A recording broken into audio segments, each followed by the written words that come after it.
What is up, my fellow mobile gamers? In today's video, we are going over how to use gold in Viking Rise. Like and subscribe for more amazing mobile game content.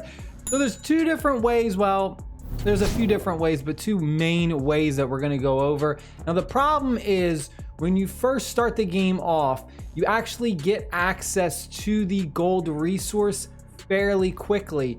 And the problem is you actually can't use gold for quite a while until you progress a lot further into the game. So that's why a lot of new players are like, well, what do I do with gold? Well, you really can't use gold early on. You have to get to a certain point in the game before you get access to it.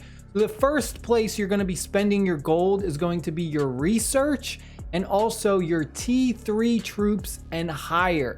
So you really won't have any access to that early on. It does take a while to get to T3 troops, probably a couple days if you are free to play. If you do happen to spend a bunch of money though, you can get to T3 troops fairly quickly, probably within the first day if you do spend a bunch of money.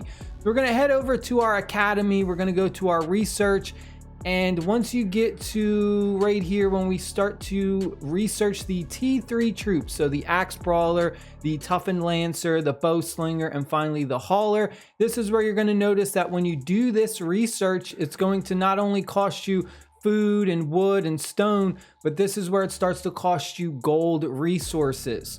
The other thing is when you go ahead and you start to make T3 troops, let me go ahead and just speed this one up so you can kind of see it. When we make T3 troops, it's now going to cost gold.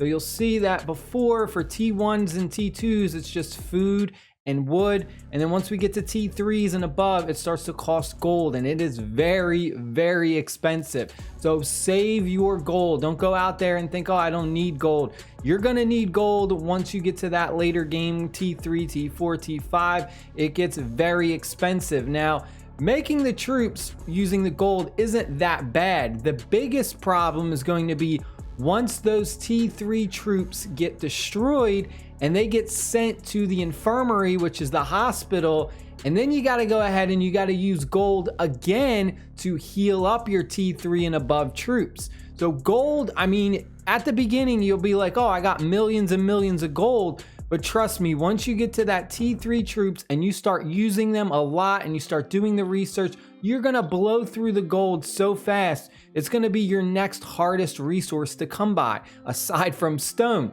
The other thing you're gonna be using your gold for, and this isn't gonna happen until you get to Chief Hall 16 and you unlock the smithy, is going to be forging equipment. So you're gonna go over here, you're gonna unlock this building. It's called the smithy. We went over this in another video. I'll make a dedicated video about the smithy very soon, but we're just gonna go and we're gonna click this icon where it shows the little hammer going down, forging. And then we can go ahead and we can forge equipment to put onto our heroes. So if we just click on any of these, we click forge, it strictly just costs gold, no other resource. You'll see we need a bunch. We need 2,800 to go ahead and forge this. And then depending on the rarity, we go ahead and we try and forge one of these legendaries. I mean, it costs over 2 million gold. You see, gold is gonna be your #1 resource once you get to that mid to late game. So you definitely wanna accumulate as much of it as possible and save it. Now the other thing is, now this is kind of like a tip or a suggestion for new players, right?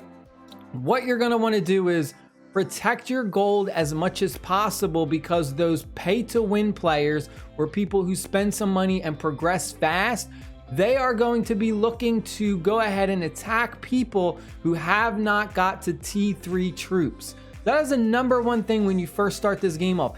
Get to T3 troops as fast as possible, because it gives you such a huge advantage. You are then able to then go ahead and attack all the other people out in the battlefield who only have T1s and T2s, and they just got a ton of gold saved up, but they can't use it. So you want to be very careful, because once you get to that point and you got like 1 million gold, 2 million gold saved up, but you can't use it, you become a prime target for those players who have went to T3 and above, because they're going to be looking for gold. They're going to be strictly looking for gold. They ain't going to care about your food, your wood, or your stone. They're going to be scouting everyone to see who has a ton of gold saved up that they haven't been able to use yet. So really pay attention to that, because it's going to be very, very important. And going hand in hand would be your warehouse. You want to go ahead and you want to upgrade your warehouse as much as possible. It may not seem like it's very important, but the gold protection is what matters the most. The stone protection is also good. Food and lumber, we can get that fairly easy, but you want to have as much gold protection as possible. Otherwise, you become a big fat target to those whales, those pay to win players who advanced a lot quicker than you. Those are the two ways. That's pretty much how you use gold. So just be very careful and continue to accumulate gold. Even though you can't use it, you still want to get gold, because you're going to use it like crazy once you get those T3 troops, and once you start going ahead and forging your equipment and doing all kinds of crazy stuff like that. That is it. Stay happy, stay safe, and I'll see y'all later. Peace.